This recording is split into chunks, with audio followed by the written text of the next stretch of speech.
Halo guys, kali ini aku akan membagikan cerita yang super seru buat kalian. Semoga kalian suka ya. Jadi ceritanya, gadis ini sedang memfoto temannya dan ibunya yang sedang sakit. Pada saat sedang memfoto, gadis ini heran karena di kamera dia melihat ada sosok makhluk yang berjubah hitam. Dia pun langsung ngeliat ke arah temannya dan makhluk itu sudah hilang. Setelah itu dia lanjut memfoto temannya dan ibunya lagi. Anehnya, keesokan harinya ibu temannya meninggal.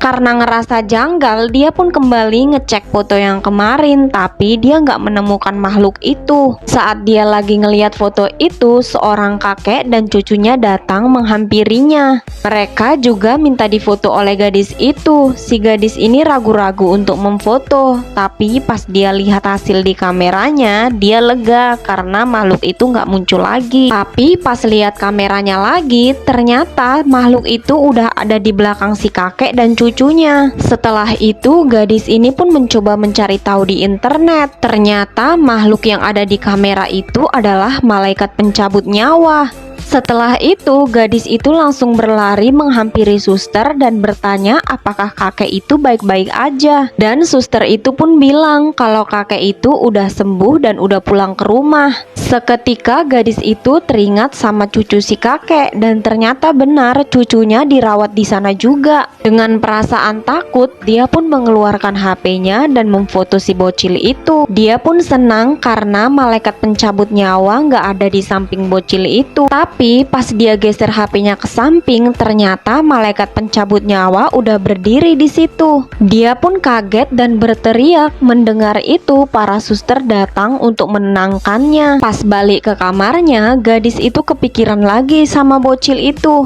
Dia pun mencari ide bagaimana cara nyelamatin bocil itu. Tiba-tiba bocil itu datang nyamperin dia. Bocil itu bilang kalau dia udah pernah ketemu makhluk itu dan dia diajak pergi. Mendengar itu, si gadis pun khawatir dan mengajak si bocil untuk tidur di kamarnya. Saat si gadis terbangun, dia ngelihat si bocil udah hilang. Dia khawatir dan berlari mencari si bocil. Dia menemukan bocil itu jalan di koridor dengan tatapan mata yang kosong. Dengan perasaan takut, gadis itu mengeluarkan HP-nya dan mencari si malaikat pencabut nyawa. Saat dia melihatnya, dia segera menarik si bocil dan lari, dan mereka pun bersembunyi di sebuah ruangan. Tapi tiba-tiba bocil itu lemas dan hampir pingsan, bahkan pintu ruangan seketika terbuka.